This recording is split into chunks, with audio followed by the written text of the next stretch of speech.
Hello, everyone.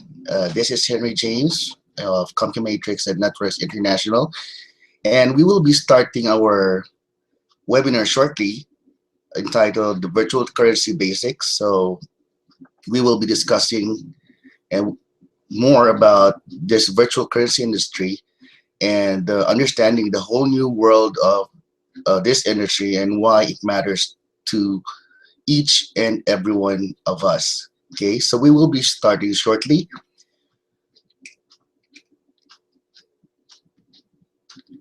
So get your cup of coffee, get your notes, a pen, and a notepad ready as we discuss the different things about virtual currency. During this webinar, we will not be focusing much on the details of the different virtual currencies out there.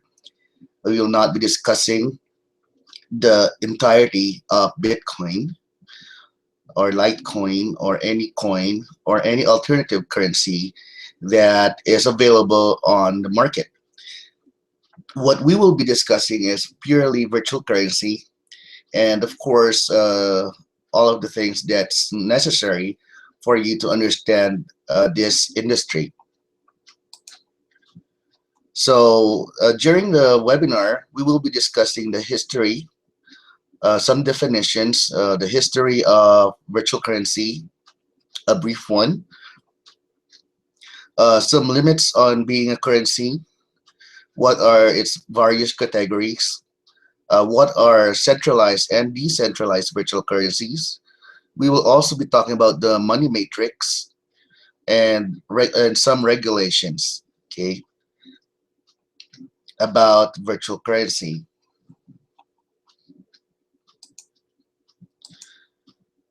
Okay, so basically, if you have a question, our chat room is open for you. We have opened our chat room in order for you to post your questions there. We are always monitoring that room, and hopefully you'd be able to ask us any questions later on regarding the topic that we have, which is virtual currency.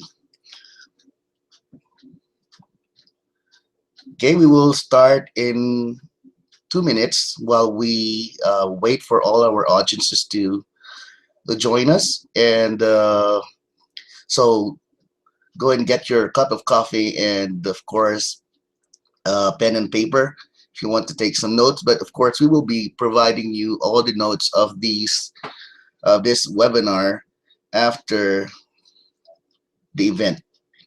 All right, so sit tight, and we have 2 minutes more to go.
All right, so now we're back, and okay. So while we are waiting for all the viewers to be here who registered a while back, um, we're currently growing in number. We have 5 viewers and rising on this webinar. So we will be discussing virtual currency basics. We will not be focusing much on the Bitcoin space. All right, so this is not a Bitcoin webinar. This is about virtual currency as a whole, and we will be discussing both centralized and decentralized currencies, cryptocurrencies, and all of those terminologies that you should know about when it comes to Bitcoin. Now, if you have a question, please go to our YouTube channel, which is youtube.com/Compumatrix. That is the YouTube channel where we are right now, and you can participate there through our chat room. Okay, so if you are viewing this video from another source or from somewhere else, if you want to participate on the Q&A portion later, you can go directly to our link at youtube.com on our YouTube channel, Compumatrix. Okay, so youtube.com/Compumatrix.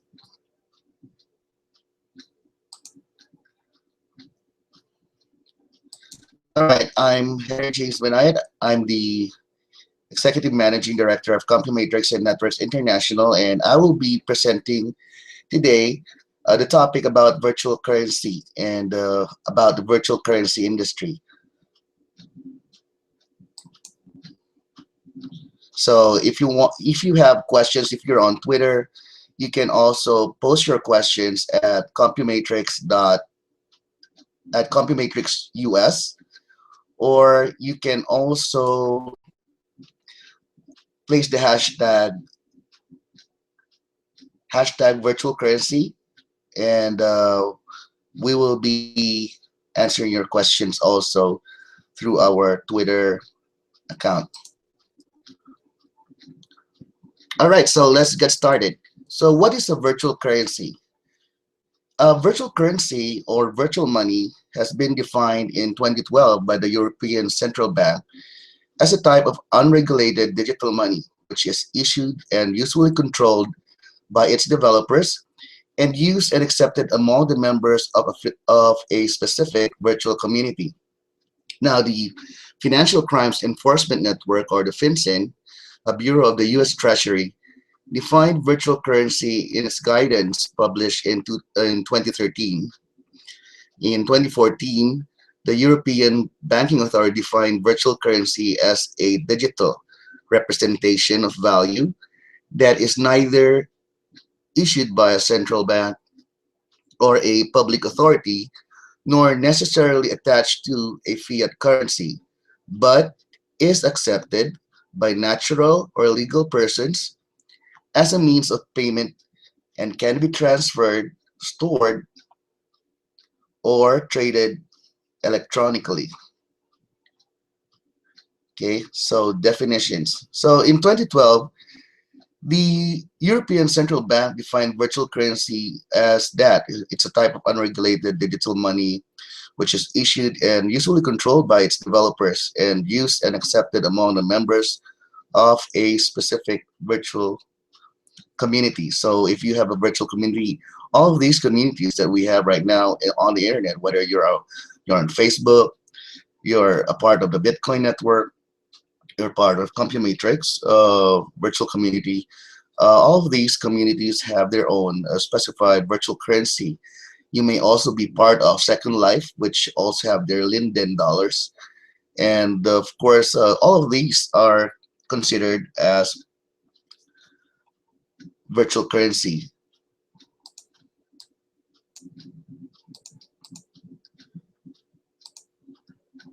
Okay, so in short, a virtual currency is a property. Okay, it is a private money. It is also considered as a commodity. And last but not the least, it is a financial instrument, but it is not a legal tender. Okay, yet as of now, virtual currency is not yet a legal tender, although there are several countries who have been proposing virtual currencies that would become legal tender in their own respective countries. So, what makes these virtual currencies valuable? Is it because of the proof of work done? Some virtual currencies are developed using math-based computations, okay, cryptography, or some are created through productivity. And of course, because of the security that it provides. Now, what actually makes it valuable is because of the members of a specific virtual community. It is accepted by natural, which means when you say natural persons, we're talking about businesses, corporations, merchants, exchanges, and all of those things. And when you're talking about legal persons, that's you out there who is listening right now, as a means of payment and can be transferred, stored, or traded electronically. So basically, it is us, the community, that makes it valuable. So once you join the community, you are actually legally buying, you are signing a legal contract to respect and value a virtual currency. Okay, consensus. It's a general agreement. Okay, what also makes it valuable is because of supply and demand. But of course, supply and demand is created by, again, people, which is you who markets, okay, and sells these virtual currencies. So basically, it all comes down to the same way as any fiat currency.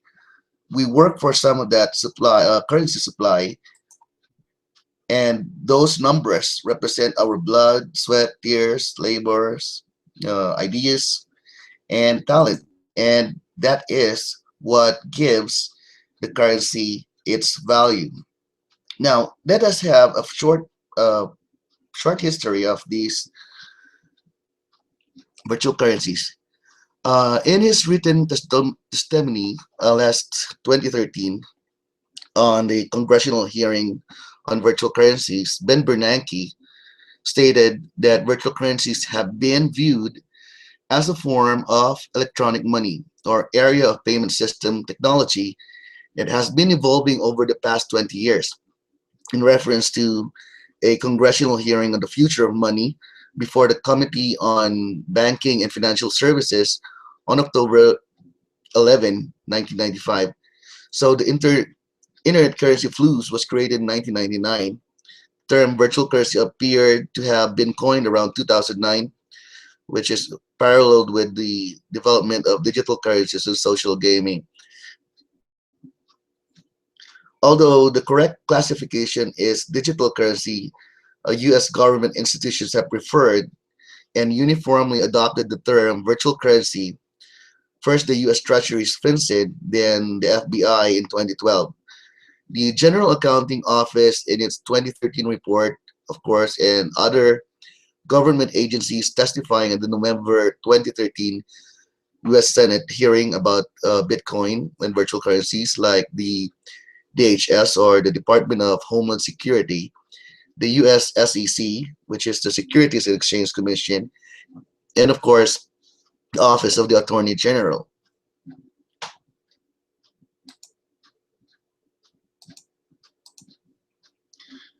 So what are the limitations of virtual currency as being a currency?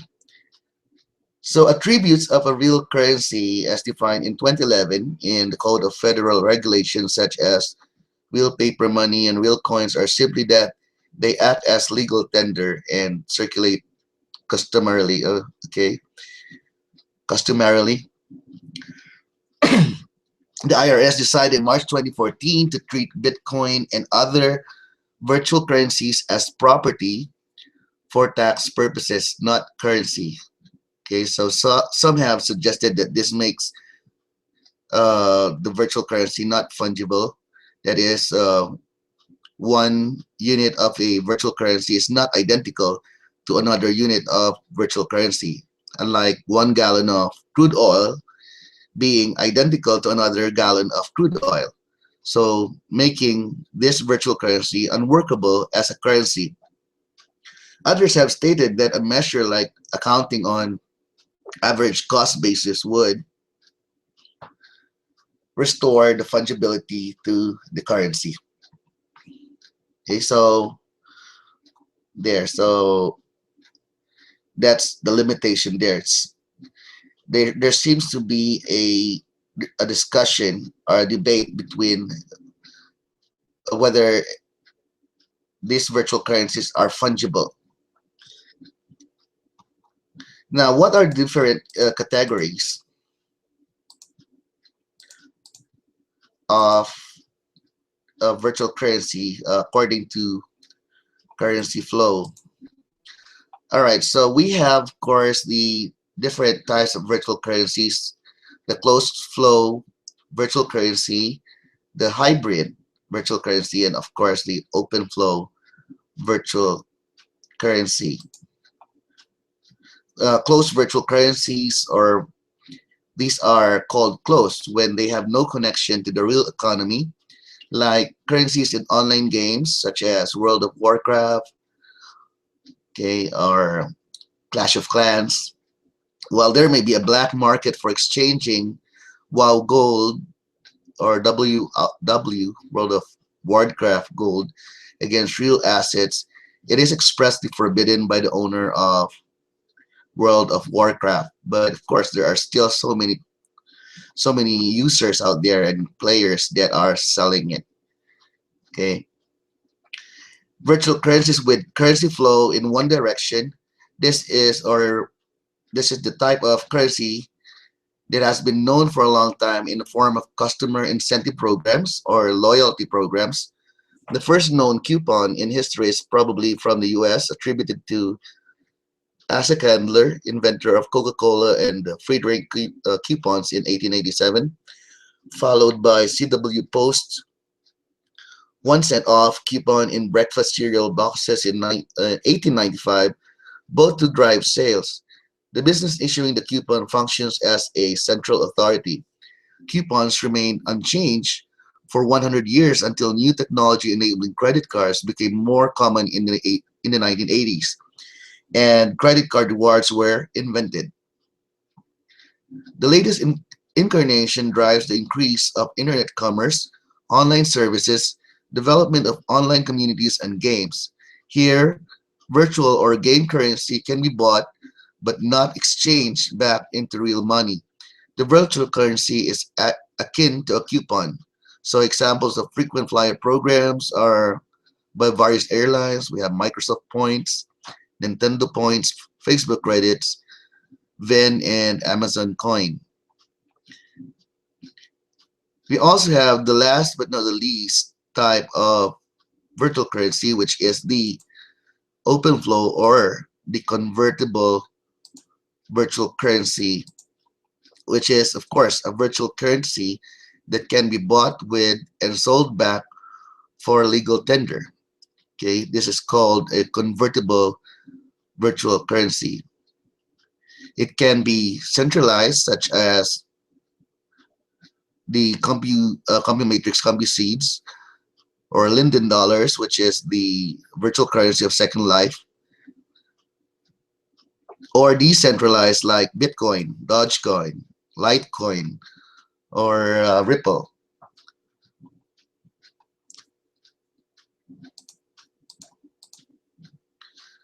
So we have closed virtual currencies with currency flow in one direction, and of course, convertible virtual currencies. Now, what's the difference between centralized versus decentralized virtual currencies? When you talk about centralized, okay, FinCEN defined centralized virtual currencies in 2013 as virtual currencies that have a centralized repository. So it's similar to a central bank and a central administrator. So if someone or a company administers a currency, then that is a centralized virtual currency. Okay, it is controlled by a company or someone else controls it. Now, a decentralized currency was defined by the U.S. Department of Treasury as a currency that has no central repository and no single administrator, and that persons may obtain by their own computing or manufacturing efforts, such as, of course, what we know as Bitcoin or Litecoin or Dogecoin or all of the alternative coins there. There are so many altcoins now that over thousands of them that you can buy or sell, and they are all decentralized currency. They are based on they are math based, and they are based on cryptography. That's why they are also called cryptocurrencies. Okay,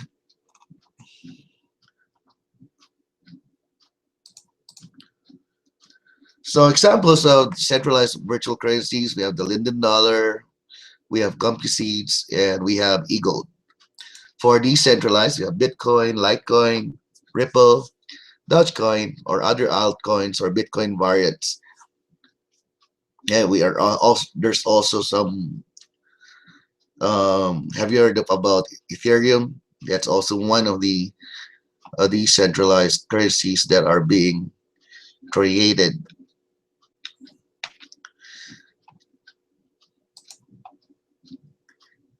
So digital currency is a particular form of currency that is electronically transferred and stored. It is distinct from physical currency, such as coins or banknotes. According to the ECB, or the European Central Bank, virtual currencies are generally digital, although their enduring precursor, the coupon, for example, is physical. A cryptocurrency is a digital currency using cryptography to secure transactions and to control the creation of new currency units. Since not all virtual currencies use cryptography, not all virtual currencies are cryptocurrencies. So cryptocurrencies are generally not legal tender. Ecuador is the first country attempting government-run digital currencies, no cryptocurrency. During the introductory phase of the Christmas Eve of 2014 until mid-February 2015, people can open accounts and change passwords. So at the end of February 2015, transactions of electronic money will be possible in Ecuador. Okay, so if you are in Ecuador, you would have your own crypto, you would have your own e-money, right? Virtual currency that is run by the government.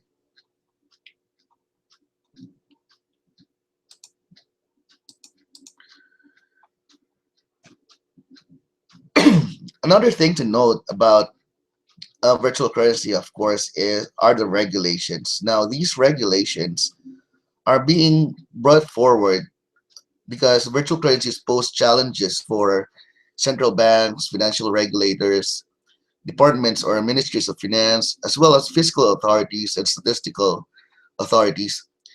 Garrett Murphy of the Central Bank of Ireland described the regulatory challenge posed by virtual currencies as relating to the following: economic statistics, monetary and exchange rate policy, tax leakage. Of course, you know that once you purchase virtual currency, it becomes your currency, your fiat becomes virtual currency, which is, as of the moment, since it's not regulated, it is exempt from tax. Okay, that's why governments everywhere are hastening or speeding up the regulatory process for these virtual currencies. Also, it is another for regulatory challenge is, of course, payment systems and settlement infrastructure. One thing also is consumer protection, because as they have seen on Bitcoin, it is non-reversible. So once you have purchased a product and you bought it for Bitcoin and that product is damaged, there's no such thing as a refund when it comes to virtual currencies. Also, another challenge is of course the anti-money laundering. Although this one is actually um, posed by several terrorists and drug-related cases that at least now they have been trying to convict and get those people from using the virtual currencies. So most of them are transferring to the virtual currency industry because it's easy, very easy to transfer money from one country to another in millions without any fees at all, or even a very small amount of fee. In we're talking about a percentage, okay, 1% or even less. And of course, another regulatory challenge is the impact of financial regulation on financial service providers such as remittance centers, banks, and other payment providers or financial service providers.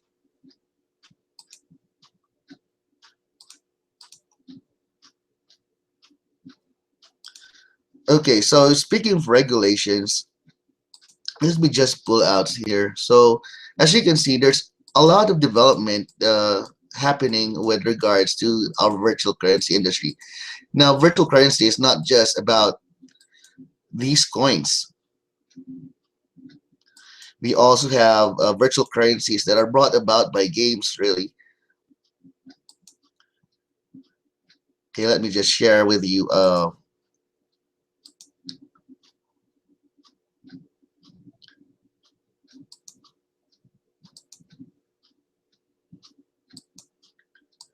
Okay, in this example, the virtual currency is the game, is the account. Okay, and as you can see, a lot of people are selling it for example, here a Clash of Clans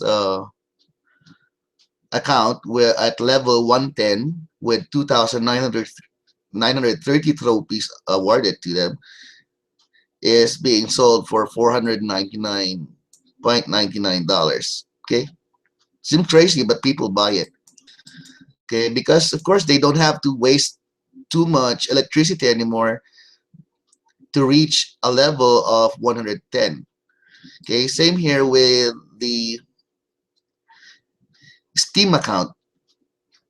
Okay, as you can see, a Steam account can reach up to 2,000 or more. It really depends how many games you have on your account. It's being sold for thousands of dollars. And these are virtual currencies. Okay, virtual currencies because it's digital asset.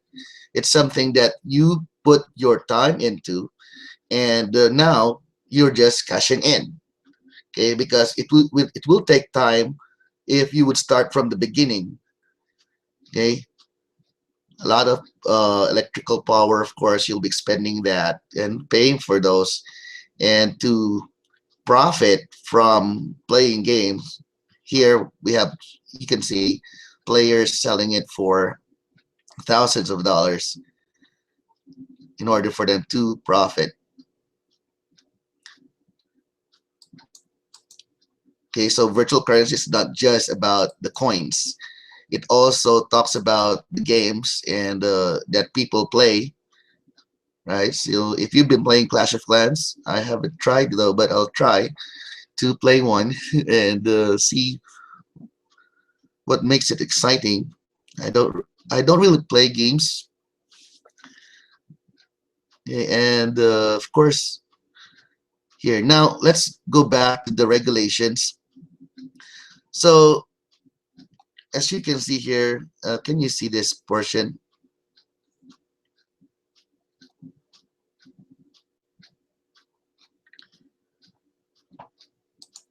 Let me just go back to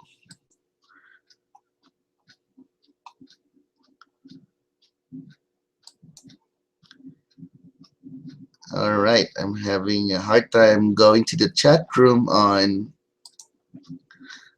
this and there.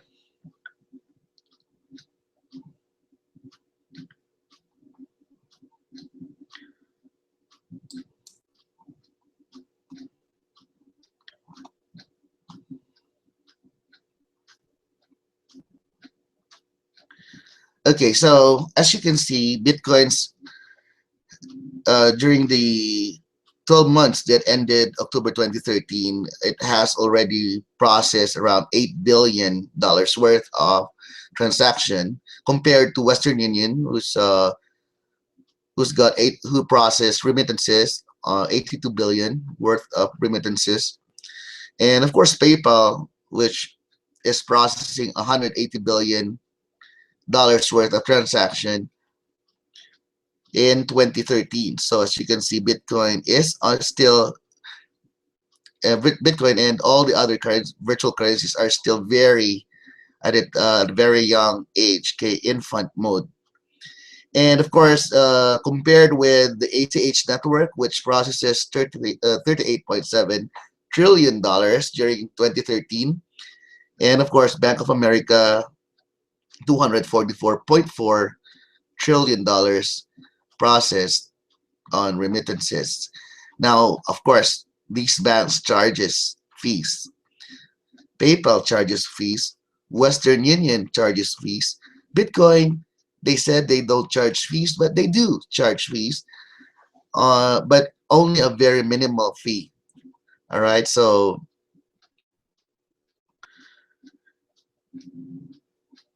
okay. So we have here several international jurisdictions on the treatment of virtual or digital currency. Okay. So developed countries are cautious. Central authorities in many developed countries have issued warnings relating to the use of virtual currency. These warnings often include informing the public of risk of trading in virtual currency, warning companies about the need of anti-money laundering compliance, and of course, concerns that virtual currency will be used to fund terrorism. Okay, but of course, these are all things that they have to think about because they're the government, so they're still trying to regulate the currency. We have the New York Department of Financial Services who is heading the bit license proposal, but as to we have seen that it actually kills startups when it comes to virtual currency. So we're still looking into the developments on that one. On international jurisdictions, there are several warnings that have been sent by the European Banking Authority, UK, India, Israel, Portugal, Serbia, Singapore. Okay, just warnings, no bans. Okay, there are countries that banned it, such as Russia. Oh no, I mean China. All right, and of course, so as you can see, there are so many regulations there. It depends on which country you're at. If you're in Bulgaria, your virtual currency will be taxed as individual income and corporate income. If you're in Finland, capital gains taxes apply. You're in Norway, it is taxed as capital property. In Singapore, it's taxed as goods and services. In US, it is taxed as a property.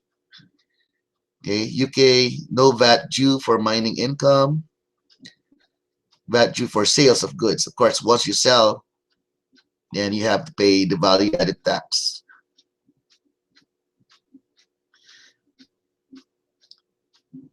Now, of course, take note that not because a country has not affirmatively issued a proclamation does not necessarily mean there is no tax liability.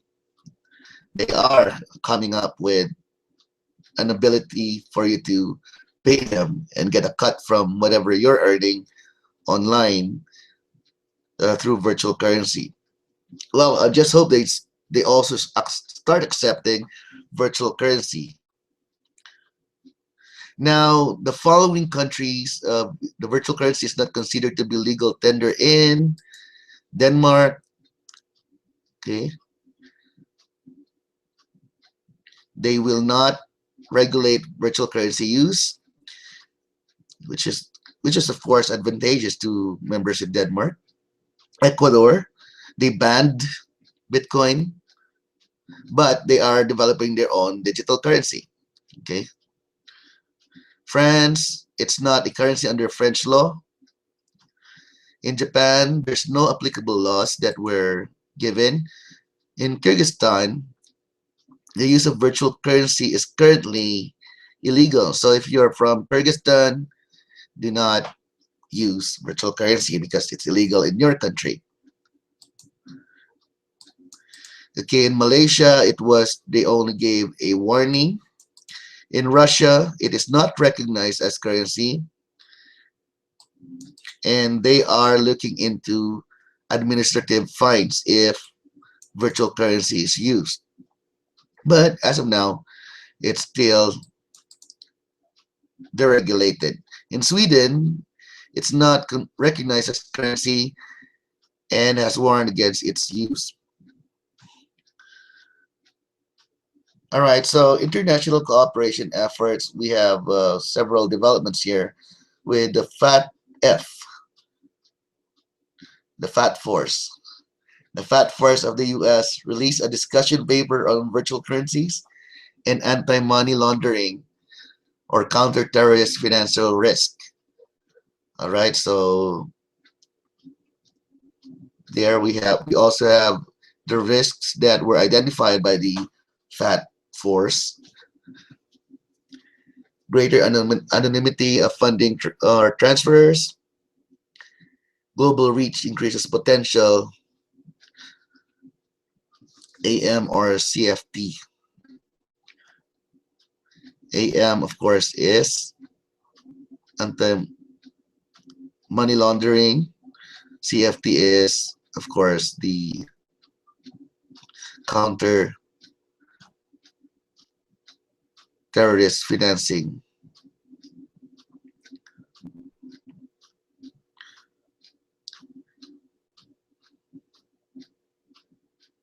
All right, so there are so many regulations there, but still, okay, so let's go now to our Q&A. For those who are on our chat room here,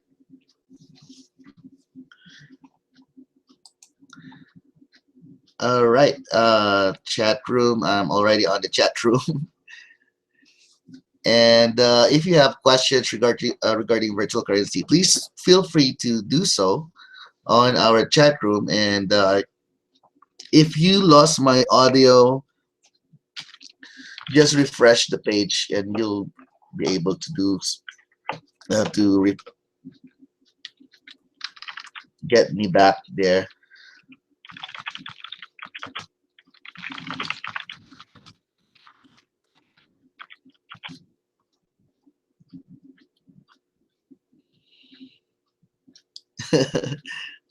Yes, Inga. Yeah, your country can make up their minds, but actually, you're in Denmark,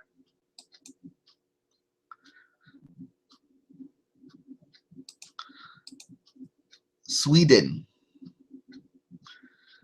Yeah, I don't know the regulation there on Sweden,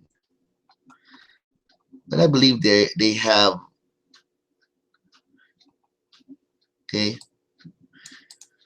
they did warn only. It's just a warning.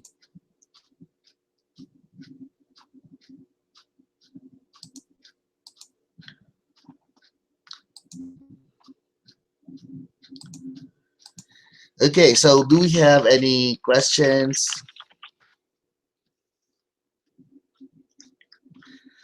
Okay, we have a question from Miss Molin from Denmark.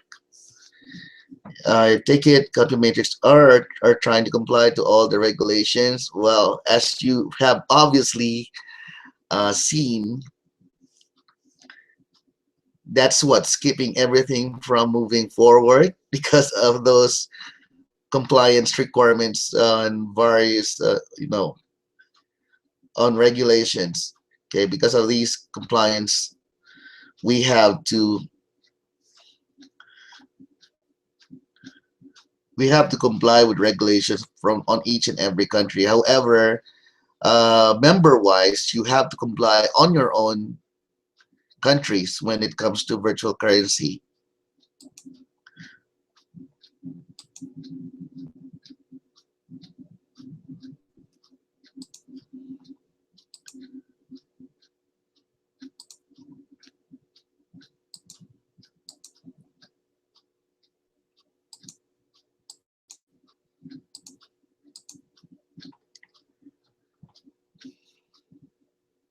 All right, any other question as other than Inga?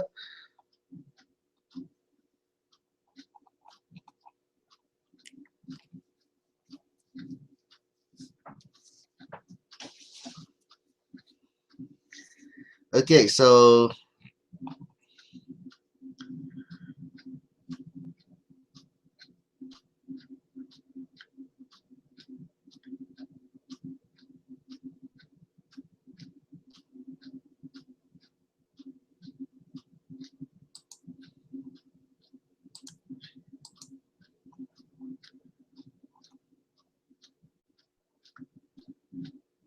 all right, if you're having problems with the audio, just refresh the page so that you can load the live event back. There you are, Erlene. I sent you a link here to join me, but I guess you didn't see that on your Gmail.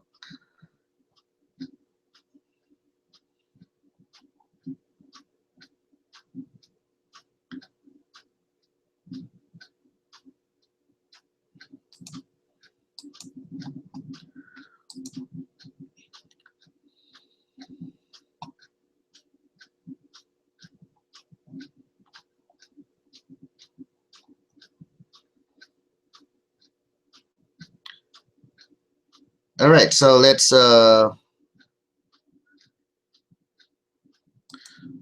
move forward here on the different users of. So who uses virtual currency aside from those of you who are here right now?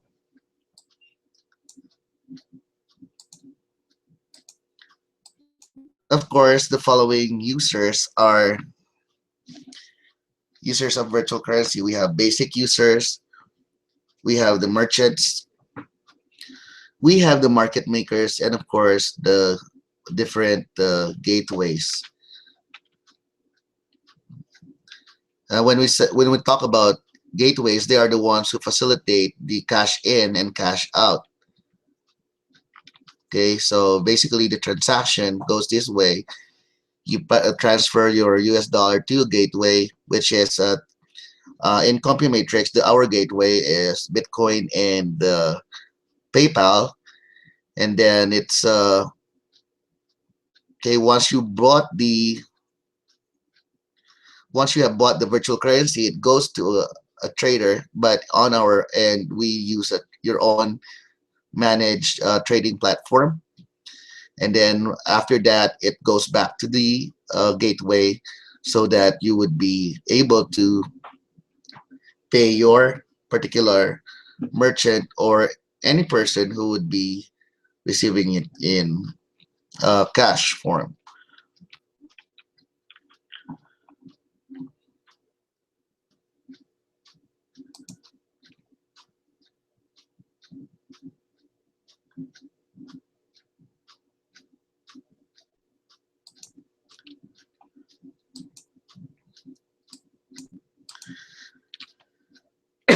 Okay, we have a good question here from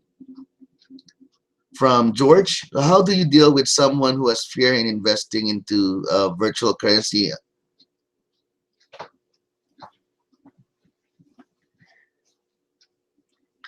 Who has fear? Well, the only thing that can solve fear is information. Okay, so you provide them more information, because a lot of people are still living under a rock when it comes to virtual currency. They don't know that virtual currency is already a respected commodity. It's considered a property by the Internal Revenue Service. It's something that you have the right to sell or buy and speculate from. Okay. Now, the fear there is because of that speculation. Most of the virtual currencies that are in the market right now are very volatile, and they are very dependent on exchange rates. Now, as I have discussed earlier, it is not actually exchange rates that should be, or exchanges that should be dictating what value a virtual currency has, but it has to be dictated by the people that created it. Okay, you have to, it's just like going back, if you have a business of selling a cake, how do you price your cake? Of course, you have to price it in a way that you have to consider all the ingredients that you place there. You have to consider the cost of the gas, okay, or the how do you call this, whatever, the gas stove, right? So the oven, you have to consider how much you have spent there baking that cake.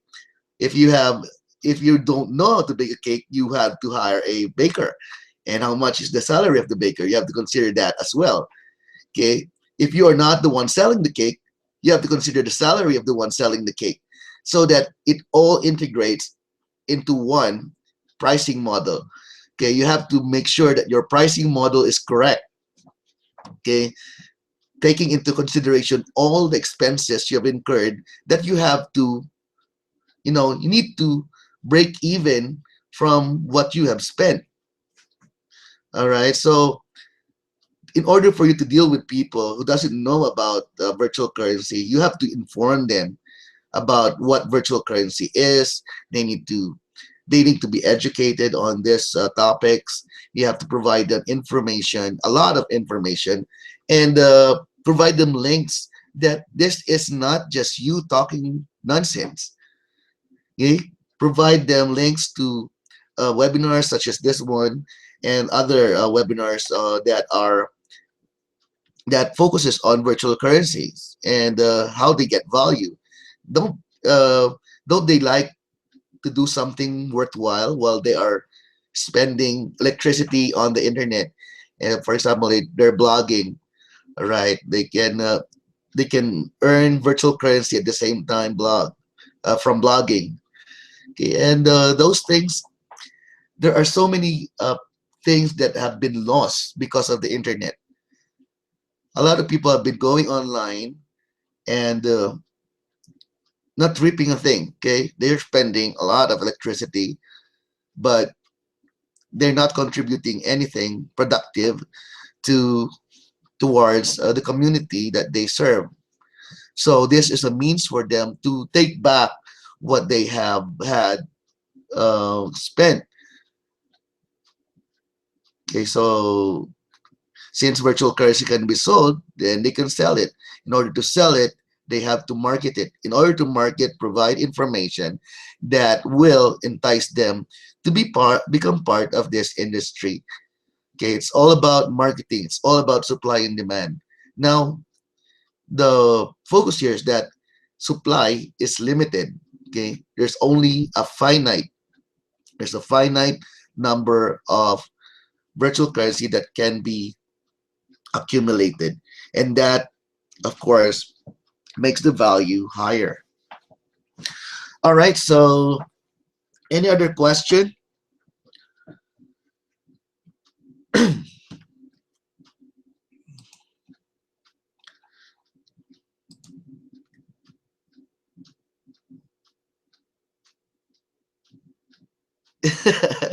Yeah, that question. Is that your clock ticking away in the background, Henry? Yes, you can hear my clock here because I have two, three, four, five clocks, all of different time zones to guide me as to which country I'm at. Whenever I jump into the cyber world, I have to take note of the time.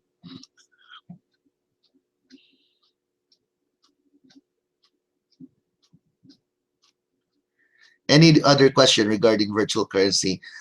We will be conducting another marketing seminar for virtual currency within the week, so it will be posted on our forum. Okay, so I guess those are all the questions that we have right now regarding virtual currency. I hope that you have learned a bit when it comes to this virtual currency. If you are living under a rock, please do visit our channel and learn more about virtual currency. We are going to be posting more and more details about virtual currencies and why it's valuable to each and every one of you there, and why it's going to be, being part of this revolution on virtual currency is as early as now. It's something that you have to jump into.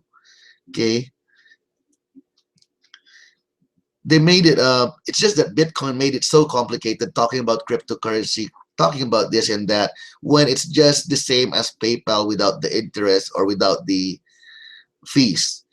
All right, it's just a matter of using the same thing, but this money cannot be, it's only something that you can have on your screen, but it can be traded with other people, with other businesses, okay, or business to business, business to consumer. You can trade this as long as you demand it, okay, because it starts with people. The more people that uses it, the more that others would accept it. Okay, that's why a lot of virtual currency started with zero members, started with one. Bitcoin started with one member, and they generated a lot. Now they have 3 million members, and that's just 3 million. Okay, members worldwide. Okay, and here we have CompuMatrix, which is a centralized virtual currency, but the backbone of CompuMatrix is of course Bitcoin. All right.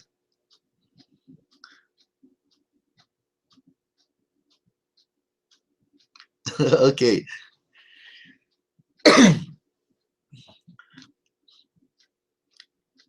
Thanks, Erlene. All right. That's great. Yeah, you just remove the rocks over them. Those who are still living under a rock, it's just a matter of you removing that rock and give them more information, updates regarding our industry and this industry that's booming out there, that they seem to be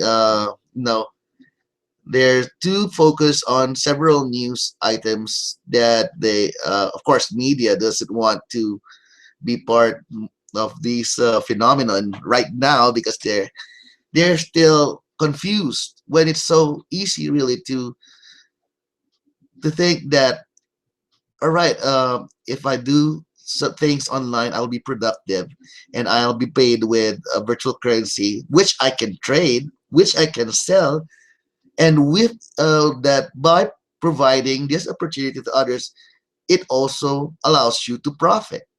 All right. If it's a boulder, call the if it's a boulder, Eileen, we have to call everyone and everyone to move it. Yeah, there's always a way to move that.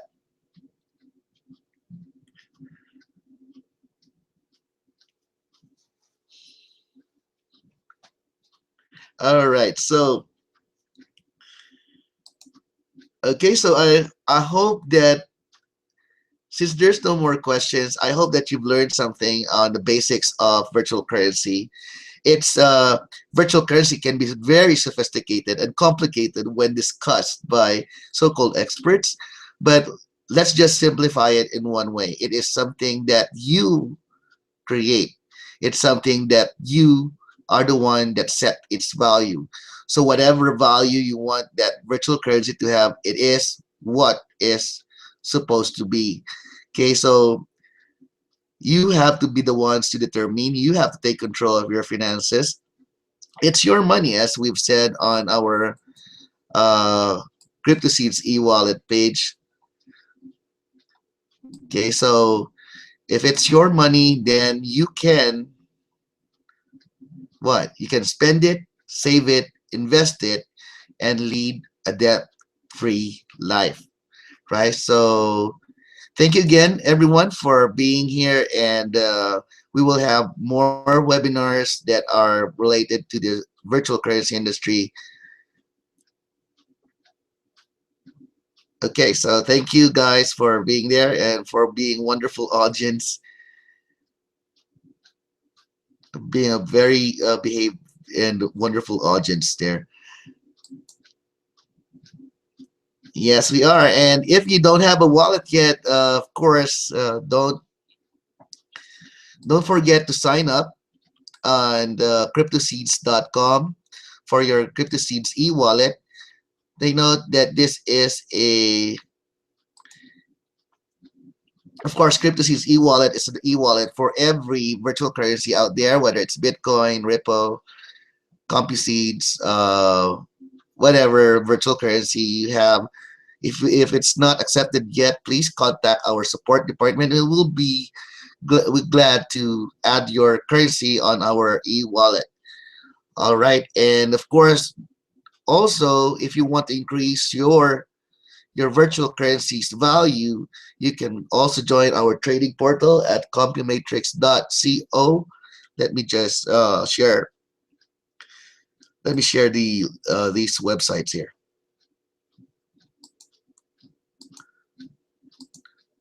All right. So if you want your e-wallet, just go to cryptoseeds.com. It's